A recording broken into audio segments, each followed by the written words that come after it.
When I was a child growing up in Hawaii, I was lucky in a strange and confusing way. I had two fathers. One was my real father, the man who raised me, guided me, and cared deeply about my future. The other was the father of my best friend. I called one my poor dad and the other my rich dad. This story is not about good people and bad people. Both men were kind, hardworking, and intelligent. But they believed very different things about money, work, and life. Those beliefs quietly shaped my future. My poor dad was highly educated. He went to school for many years and earned impressive degrees. He believed strongly in education, job security, and working hard for a steady paycheck. He often said that if I studied hard, got good grades, and found a safe job, everything in life would work out. His words were full of love and concern. He wanted to protect me from struggle. My rich dad did not finish traditional schooling. He struggled in school and did not enjoy classrooms. But he was curious, observant, and bold. He thought differently about money. He believed money was something you needed to understand, not fear. He believed that working hard for money without learning how it works could trap a person for life. As a young boy, I did not understand why these two men thought so differently. I only knew that they often gave opposite advice. When I asked my poor dad how to become successful, he told me to study harder. When I asked my rich dad the same question, he smiled and said I needed to learn how money thinks. That idea confused me. Money thinking like a person made no sense. But it stayed in my mind. One day, my best friend and I decided we wanted to be rich. We did not want to wait until we were old. We wanted money now. So we did what children often do when they are curious and impatient. We tried to make money ourselves. We came up with an idea that seemed clever to us but was actually dangerous and illegal. When my poor dad discovered what we were doing, he became angry and scared. He explained why it was wrong and told me to stop immediately. Later, my rich dad heard about it. Instead of yelling, he laughed. Not because it was right, but because he understood why we tried. He said something important that changed my life. He told us that the problem was not that we failed. The problem was that we did not know what we were doing. Then he offered to teach us, but only if we were willing to learn differently than school taught us. Our first lesson with Rich Dad was strange. He agreed to pay us, but very little. The work was boring and repetitive. We cleaned shelves and moved boxes. After a while, I became frustrated. I felt used. I felt angry. I complained that he was rich and still paid us poorly. That was when the real lesson began. Rich Dad explained that most people spend their lives reacting emotionally to money. They work because they are afraid. Afraid of not paying bills. Afraid of being embarrassed. Afraid of not being secure. Because of that fear, they accept jobs they dislike and never question the system. They become trapped in what he called a cycle. They work, get paid, spend money, and then need to work again.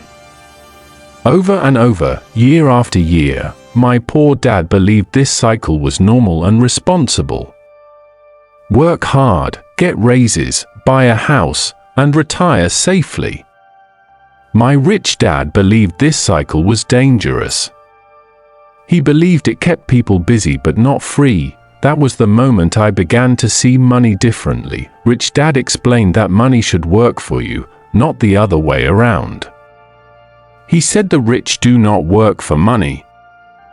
They make money work for them. At first, this idea sounded lazy or unrealistic. But he explained that it was not about avoiding work. It was about choosing the right kind of work. He talked about assets and liabilities, though not in the technical way taught in schools.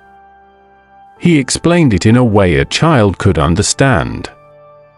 Something that puts money into your pocket regularly is helpful. Something that takes money out is a burden.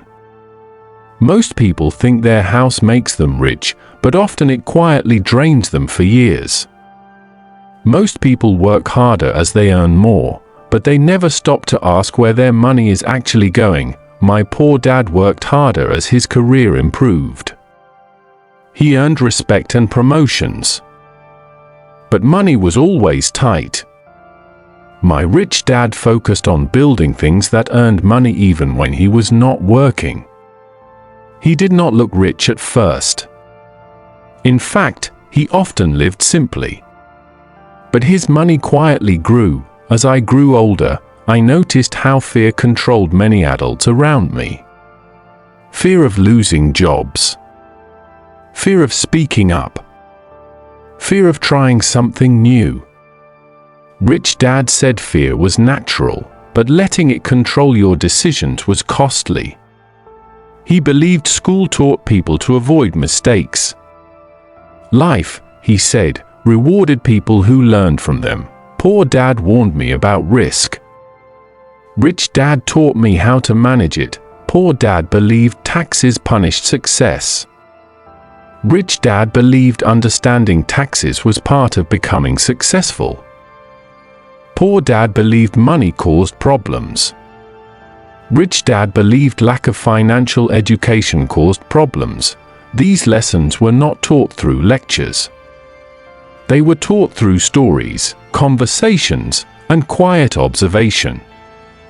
Rich Dad often asked questions instead of giving answers. He wanted me to think. That was uncomfortable at first. In school, answers were rewarded. Questions were limited. With Rich Dad, questions were everything. As a teenager, I began to notice another difference. Poor Dad valued being smart in school. Rich Dad valued being smart with people. He believed communication, leadership, and understanding human behavior mattered more than test scores. He encouraged learning skills that schools often ignored. He also talked about choice. He said every day, people choose to be poor, middle class, or wealthy based on habits, not luck.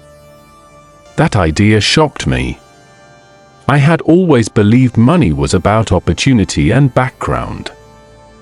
Rich Dad believed mindset mattered more. The more I listened, the more confused I became. The world suddenly felt larger and more complex. I realized that many adults were following rules they never questioned. They believed they had no choice. Rich Dad believed choice was always there, but fear hid it. This internal conflict followed me into adulthood. I respected my poor dad deeply. He was honest, ethical, and caring. But his financial life did not reflect his intelligence. My rich dad was not perfect. He made mistakes and took risks. But his financial freedom allowed him to live life on his own terms. Eventually, I understood the hardest lesson of all. Good grades do not guarantee financial success. Hard work alone does not guarantee freedom. Intelligence without financial understanding can still lead to struggle. Money does not make people evil.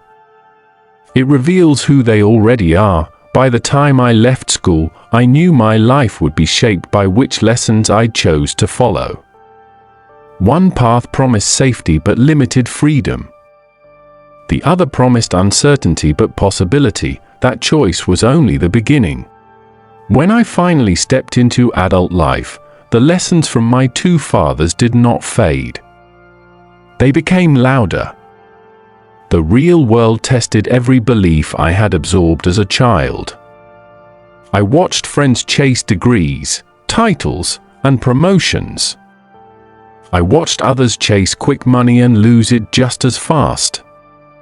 And quietly, I watched how fear and confidence shaped decisions more than intelligence ever did. My poor dad was proud when I did well in school. He believed education was the safest investment anyone could make. He trusted institutions. He trusted rules. He believed that if you followed the system would protect you. His advice came from love and experience. He had seen people struggle and wanted me to avoid pain. My rich dad saw the same world and reached a different conclusion. He believed the system rewarded those who understood it, not those who obeyed it blindly. He often said that schools taught people how to be employees, not owners. That idea felt uncomfortable, even disrespectful. But the older I became, the more clearly I saw what he meant. When I started working, I noticed how many talented people were stuck. They earned good money but lived paycheck to paycheck. Their income increased, but so did their expenses. Bigger houses, better cars, more comfort. And with that comfort came anxiety. Fear of losing it all. Fear of change. Fear of starting over. Rich Dad called this lifestyle inflation, though he explained it in simpler terms. He said people let their spending rise to match their income, and then they wonder why they never feel rich. They confuse earning money with building wealth. Poor Dad believed a house was the best investment a person could make. Rich Dad questioned that belief. He said a house could be a home, but not always an asset. He explained that many people mistake emotional comfort for financial progress.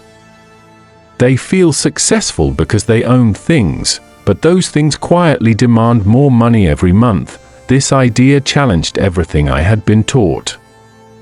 Society praised ownership. Advertisements celebrated consumption. Friends measured success by appearances. But Rich Dad measured success by freedom. Freedom of time. Freedom of choice. Freedom from fear. As I continued learning, I realized that money was deeply emotional. People avoided talking about it. They argued about it. They feared it. Rich Dad believed money was one of the greatest teachers because it exposed habits and beliefs clearly. If someone was careless, money disappeared. If someone was disciplined, money stayed and grew. One of the most important lessons he taught me was about working to learn, not working only to earn. Poor Dad encouraged stable careers. Rich Dad encouraged skill building. He believed learning how to sell, communicate, manage people, and understand systems mattered more than specialization alone. He said many professionals were highly paid but financially fragile because they depended on one skill and one employer. At first, this idea felt risky. Why leave comfort for uncertainty? Why step outside a clear path? Rich Dad answered that comfort often came at the cost of growth. He believed fear disguised itself as responsibility. People told themselves they were being practical when they were really avoiding discomfort. I saw this play out repeatedly. People stayed in jobs they disliked because the paycheck felt safe. They postponed dreams until retirement. But retirement, when it came, often brought boredom, regret, or financial stress. Rich Dad said retirement should be a choice, not an escape. Another lesson that stayed with me was about mistakes. Poor Dad feared them. Rich Dad expected them. He believed mistakes were tuition paid to life. Schools punished mistakes. Real learning rewarded them if you paid attention. That mindset changed how I approached challenges. Failure stopped feeling like an ending and started feeling like feedback. Rich Dad also spoke often about taxes and laws, topics most people avoided. Poor Dad saw taxes as unavoidable and unfair. Rich Dad saw them as rules of a game. He believed those who understood the rules could play smarter. This was not about cheating or dishonesty. It was about education. Ignorance, he said, was the most expensive cost of all. As I built my own path, I felt torn between loyalty and logic. I loved my poor dad deeply. He was a good man who believed in service, integrity, and hard work. But I could not ignore that his financial advice kept people dependent on systems that did not always reward loyalty. My rich dad's advice felt uncomfortable because it demanded responsibility. There was no boss to blame. No system to accuse. Success or failure rested on personal decisions. That kind of freedom scared many people. I noticed that most people blamed money for their problems. Rich Dad blamed lack of education. He said money magnified who you already were. If you were disciplined, it rewarded you. If you were careless, it exposed you. Money was not evil or good. It was honest. Over time, I realized that financial freedom was not about becoming rich in the traditional sense. It was about reducing dependence. Dependence on employers. Dependence on debt. Dependence on approval. True wealth was the ability to choose how to spend your time. This perspective changed how I saw success. Success was no longer about impressing others. It was about building a life aligned with personal values. Rich Dad believed money should support life, not control it. When my poor dad struggled financially later in life, it was painful to watch. He had done everything he was told to do. He had worked hard, stayed loyal, and followed the rules. Yet the system he trusted did not protect him. My rich dad, despite setbacks and mistakes, maintained control over his time and choices. That contrast taught me the final and hardest lesson. Intentions do not guarantee outcomes. Good character does not replace financial education. Love and effort are not enough if understanding is missing. The world does not reward what you deserve. It rewards what you understand. Today, when people ask me which dad was right, I tell them both were. One taught me how to survive. The other taught me how to think. One taught me security. The other taught me freedom. The real lesson was not choosing one over the other, but learning when each voice mattered. This story is not about becoming wealthy overnight. It is about waking up. About questioning beliefs. About understanding that money is a tool, and like any tool, it can either build or destroy depending on how it is used. If there is one message I hope stays with you, it is this. Financial freedom begins in the mind, not the bank account. The moment you start asking better questions, your life begins to change. I share stories like this every day. Subscribe so you don't miss the next one.